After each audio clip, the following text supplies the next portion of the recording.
Hi friends, I Mahesh, educator and Unacademy. Unacademy యాప్ని ఫ్రీగా download చేసుకోండి. డిస్ప్లే మీద కనబడుతున్న ఈ లింక్ని కింద డిస్క్రిప్షన్ బాక్స్లో ఇవ్వడం జరిగింది.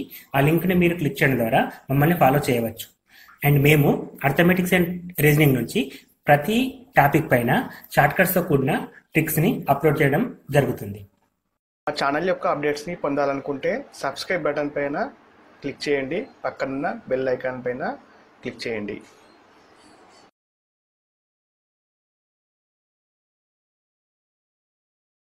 ఫస్ట్ ఎగ్జాంపుల్, ఎక్స్ అనేది ఒక కర్ణీయ సంఖ్య మరియు వై అనేది ఎక్స్ అనేది ఒక అకర్ణీయ సంఖ్య మరియు వై అనేది ఒక కర్ణీయ సంఖ్య అయితే క్రింది వాటిలో ఏది నిజం? సో ఎక్స్ అనేది అకర్ణీయ సంఖ్య. అకర్ణీయ సంఖ్య అంటే ఏంటంటే నాన్ రూట్ నంబర్స్ అంటే ఫర్ ఎగ్జాంపుల్ 3.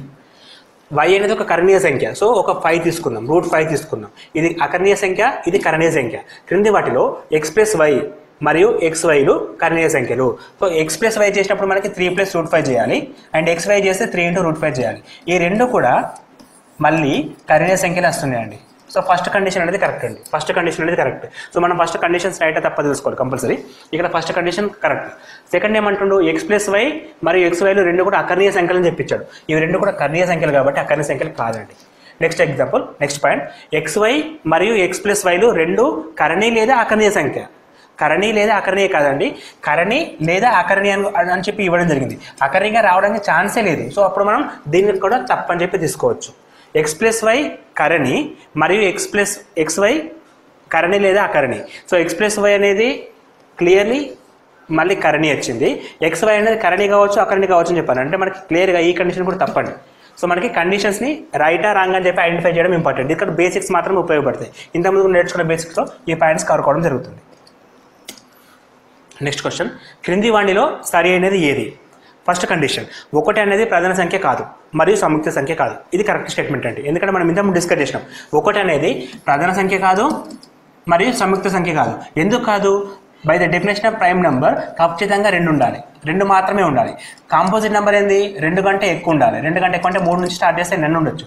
సో 1కి కేవలం 1 మాత్రమే ఉంటుంది కాబట్టి అది ప్రైమ్ నెంబర్ కాదు, సంయుక్త సంఖ్య కాదు. ఇక్కడ వాడు క్లియర్గా కాదు అండ్ కాదు అని చెప్పి మెన్షన్ చేశారు కాబట్టి ఈ కండిషన్ కరెక్ట్ అండి. ఈ కండిషన్ కరెక్ట్. సెకండ్ పాయింట్ ఏంటంటే 2 అనేది సంయుక్త సంఖ్య మరియు ప్రధాన సంఖ్య. 2 అనేది సంయుక్త సంఖ్య మరియు ప్రధాన సంఖ్య అంటే మళ్ళీ తప్పండి. 2 అనేది ప్రధాన సంఖ్య, నాట్ సంయుక్త సంఖ్య. సంయుక్త సంఖ్య కావాలంటే 2 కంటే ఎక్కువ కారణాంకాలు ఉండాలి, కానీ దీనికి 2 ఉన్నాయి కాబట్టి మనం ప్రధాన సంఖ్య అంటాం కాబట్టి అది కూడా తప్పే. సో 2 తప్పు అనే కండిషన్ అంటే లైక్ కేవలం ఏ కరెక్ట్, కేవలం బి కరెక్ట్, ఏ 2 సరైనవే, ఏది కాదనేది కరెక్ట్ ఆన్సర్ అండి. ఇక్కడ ఏది కాదనేది correct answer. So questions application లెవెల్లో ఈ విధంగా అడుగుతుంది. సో ఫస్ట్ కండిషన్ కరెక్ట్ కదండి. సో కేవలం ఏ మాత్రమే కరెక్ట్, రెండోది తప్పు. రెండో కండిషన్ తప్పు, ఏ కండిషన్ రైట్. సో కేవలం 1 మాత్రమే కరెక్ట్ అని చెప్పేసి ఆన్సర్ తీసుకుంటాం. కేవలం 1 మాత్రమే సరైనది.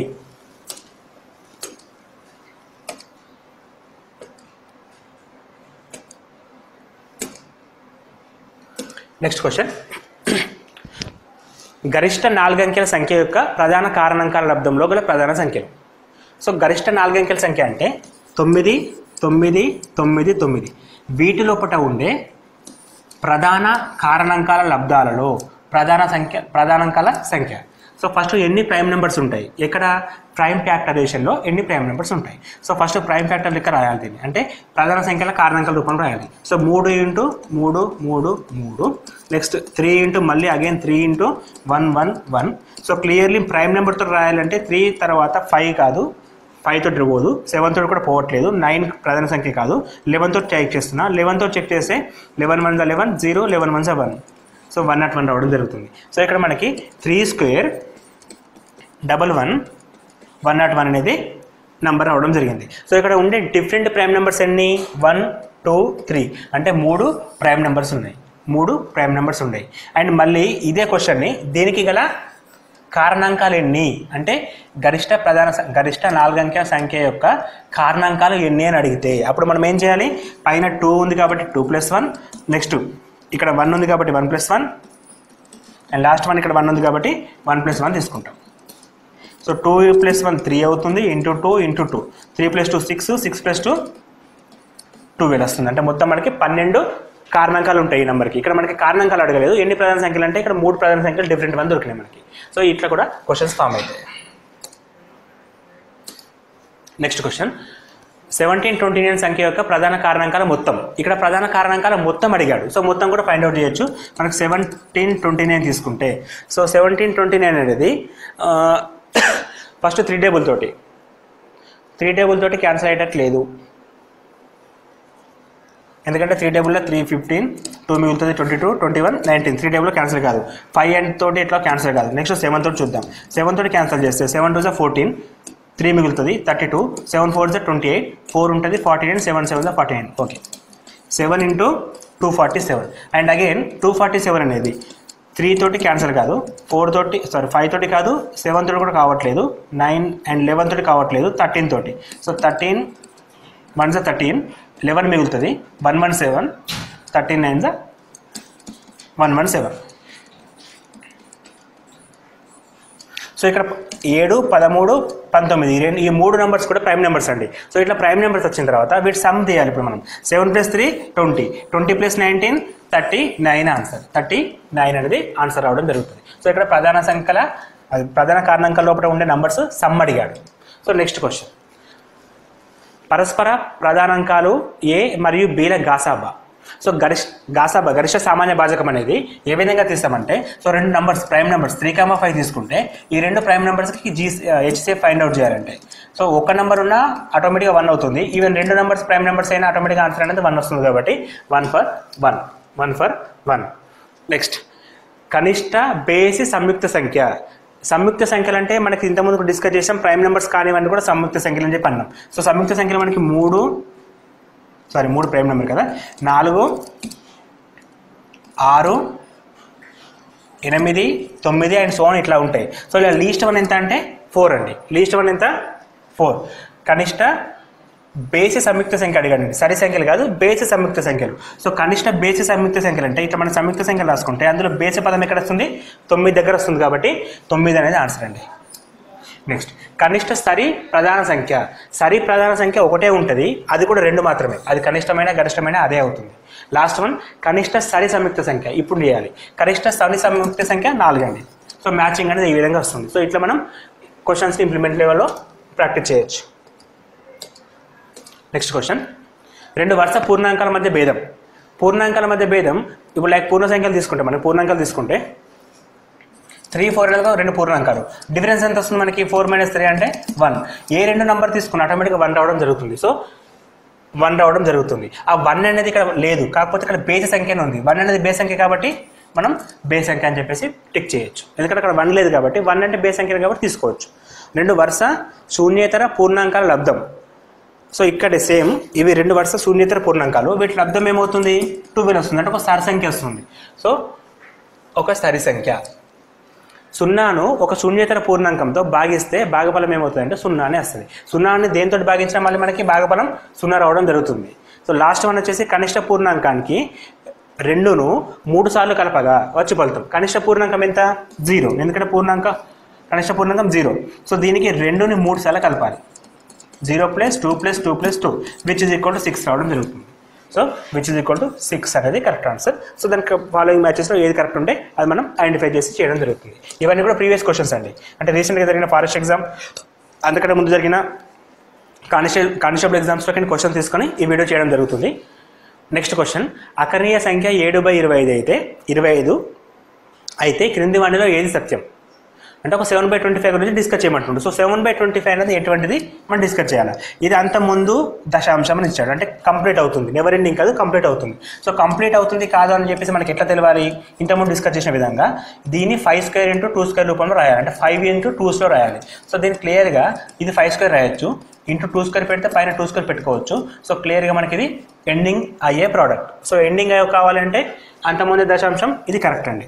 ఇది అంత ముందని దశాంశం, ఇది అంత ముందుతుంది కాబట్టి ఇది అంత ముందు అనేది తప్పు విషయం. నెక్స్ట్ క్రింది 2 దశాంశాల తర్వాత ఇది 2 దశాంశాల తర్వాత అంత ముందుతుంది. 2 దశాంశాల తర్వాత అనేది కూడా మనకి ఎవరు చెప్పాలా? ఇక్కడ కింద స్క్వేర్ ఎంత ఉంది 2 ఉంది కాబట్టి 2 పొజిషన్ తర్వాత ఎండ్ అయిపోతుంది. 2 పొజిషన్ తర్వాత ఎండ్ అవుతుంది. ఎట్లా ఒకసారి చూద్దామా? సో 25 1s 0.70 తీసుకోవచ్చు. 70 అంటే 25 2s 50 వస్తుంది. రిమైనింగ్ ఎంత ఉంది 20 ఉంది. 20 కాబట్టి పాయింట్ అంటే 200. 25 8s మనకి 200 వస్తుంది. అంటే ఎన్ని పాయింట్స్ తర్వాత ఎండ్ అవుతుంది? 2 పాయింట్స్ తర్వాత ఎండ్ అయిపోతుంది. సో దీనికి అంత ముందుతుంది కానీ 2 పొజిషన్ దగ్గర అంతమవుతుంది, ఇది కూడా కరెక్టే. అండ్ నెక్స్ట్ స్టేట్మెంట్ ఏమి ఇచ్చాడు, ఇది 4 దశాంశాల తర్వాత అంతమవుతుంది. సో ఇది కరెక్ట్ కాబట్టి ఆటోమేటిక్గా ఇది కూడా తప్పండి. సో మనకి ఆప్షన్స్ కూడా దాని ప్రకారం ఏది కరెక్టో ఏది తప్పో చూసుకొని ఐడెంటిఫై చేసి టిక్ చేస్తాం. నెక్స్ట్ క్వశ్చన్, శూన్యేతర అకర్ణీయ సంఖ్య మరియు కరణీయ సంఖ్యల లబ్ధం. సో శూన్యేతర అకర్ణీయ సంఖ్య మరియు కరణీయ సంఖ్యల లబ్ధం. ఒక అకర్ణీయ సంఖ్య తీసుకుందాం 3, కరణీయ సంఖ్య తీసుకుందాం √5, ఇంతకుముందుకు ఎగ్జాంపుల్ లెక్కనే. సో ఈ లబ్ధం అన్నది ఎప్పుడు ఏమైనా కరణీయ సంఖ్యనే అవుతుంది, అంటే ఎల్లప్పుడూ కూడా కరణీయ సంఖ్యనే కావడం జరుగుతుంది. ఎల్లప్పుడూ అకర్ణీయ సంఖ్య అంటే తప్పు, అకర్ణీయ సంఖ్య లేదా కరణీయ సంఖ్య ఇది కూడా తప్పే, ఎప్పటికీ అది కరణీయ సంఖ్యనే అవుతుంది. ఒకటే కూడా తప్పే. సో ఆన్సర్ అనేది ఆప్షన్ 1. ఈ ఒకటి అంటే దీని మీనింగ్ ఒకటి కదండి, ఆన్సర్ ఒకటి, ఎందుకంటే ఇక్కడ ఆప్షన్స్ వైజ్ ఇవ్వలేదు కాబట్టి అట్లే ఐడెంటిఫై చేయాలి. మనం ఒకటిని మాత్రం టిక్ చేయాలి, ఇక్కడ 4th 1 కాదు. నెక్స్ట్, అకర్ణీయ సంఖ్య 14,587/1250లో ఎన్ని దశాంశాల తర్వాత అంతమొందుతుంది? సో ఇది అంతమవుతుంది ఎన్ని పొజిషన్ తర్వాత అంతమవుతుంది. ఇంతకుముందు డిస్కస్ చేసే విధంగానే ఇప్పుడు మనం ఏం చేయాలి, పైన ఏమైనా ఉండదు మనకు సంబంధం లేదు, కింద నెంబర్ తీసుకుంటాం. కింద నెంబర్ 1250, ఇది క్లియర్గా ఇది 5³ × 10, 125 × 10 రాసుకోవచ్చు. 125 అంటే 5³ అని రాయొచ్చు, 5³ × 10 రాస్తాం. మళ్ళీ 10ను కూడా 5 × 2 రాసుకోవచ్చు, విచ్ మీన్స్ 5⁴ × 2 అని రాయొచ్చు. సో ఇక్కడ మనం 5⁴ ఎంత ఉందో దీని అంతా కన్వర్ట్ చేస్తాం కాబట్టి ఇంటూ 2³ తోటి మల్టిప్లికేషన్ చేస్తాం, అప్పుడు పైన కూడా ఇంటూ 2³ అవుతుంది. అండ్ వన్ మోర్ థింగ్, ఇక్కడ లాస్ట్ హైయెస్ట్ పవర్ ఎంత మనకి 5⁴ వచ్చింది కాబట్టి అంటే అది 4 పాయింట్స్ తర్వాత, అంటే ఒక పాయింట్ తర్వాత 4 పొజిషన్స్, అంటే 1 2 3 పాయింట్ తర్వాత 4 పొజిషన్ దాకా వస్తుంది, అంటే 4 దశాంశ స్థానాల వద్ద ఎండ్ అవుతుంది. అది 4 దశాంశ స్థానాల వద్ద అది ఎండ్ కావడం జరుగుతుంది. నెక్స్ట్ క్వశ్చన్, ఇది ఇంపార్టెంట్ మోడల్ అండి. 0.12345 బార్ భిన్న రూపంలోకి మార్చండి. సో దీన్ని ఫస్ట్ మనం 0.12345 బార్, విచ్ మీన్స్ ఏంటంటే యాక్చువల్గా 0.12345 ఇట్లే ఉంటుందండి. అంటే దాని మీనింగ్ ఏంటంటే బార్ అనేది దేని కింద ఉందో అది రిపీట్ అవుతూ ఉంటుంది. సో దీన్ని మనం ఫ్రాక్షన్లోకి కన్వర్ట్ చేయాలి. సో అట్లా కన్వర్ట్ చేయాలంటే బేసిక్ మెథడ్ వచ్చేసి ఉన్న నెంబర్ మొత్తాన్ని రాసేసుకోవాలి. ఫస్ట్ ఉన్న నెంబర్ మొత్తం ఏంటి అంటే వితౌట్ పాయింట్. ఇక్కడ సపోజ్ 1 ఉన్నా సరే ఏమున్నా సరే ఉన్న నెంబర్ మొత్తం రాసుకోవాలి. అంటే 0 1 2 3 4 5 రాసేసి బార్ కాకుండా ఏమేమి నెంబర్స్ ఉన్నాయో రాయాలి. మళ్ళీ ఇప్పుడు బార్ కాకుండా ఉన్న నెంబర్స్ ఏంటి మనకి 0 1 2 3 0 1 2 3. ఇఫ్ ఒకవేళ 0 కాకుండా వేరే ఉంటే వాల్యూ చేంజ్ అవుతుంది కాబట్టి 0తో సహా చెప్తున్నాను. సో ఇక్కడ ఏమున్నా సరే 1 కావచ్చు 2.73 కావచ్చు ఏది ఉన్నా సరే మొత్తం నెంబర్స్ ఫస్ట్ రాసుకోవాలి, మైనస్ పెట్టేసి ఈ బార్ కాకుండా ఏమేమి నెంబర్స్ ఉన్నాయో మొత్తం రాసేయాలి. అట్లా రాసిన తర్వాత ఈ బార్ అనేది ఎన్ని నెంబర్స్ కింద చూడాలి. ఫస్ట్ బార్ కింద ఎన్ని నెంబర్స్ ఉన్నాయి 1 2 పొజిషన్స్ ఉన్నాయి కాబట్టి 2 9 పెట్టాలి. 2 9 పెట్టేసరి. ఇంకొక విషయం ఏంటంటే పాయింట్ తర్వాత బార్కి మధ్యలో ఏమైనా నెంబర్స్ ఉంటే మనకి 3 నెంబర్స్ ఉన్నాయి కాబట్టి 3 నెంబర్స్ తీసుకోవాలి. అంటే పాయింట్ తర్వాత బార్కి మధ్యలో ఏమైనా నెంబర్స్ ఉంటే వాటిని ఇక్కడ డిసైడ్ చేసుకుంటాం. So 1 2 3 4 5 minus 1 2 3, so which is equal to 1 2 2 2 and last one కూడా 2 1 2 99900 సో ఇది ఆన్సర్ అండి. సో ఇంకొక ఎగ్జాంపుల్ డిస్కస్ చేద్దాం.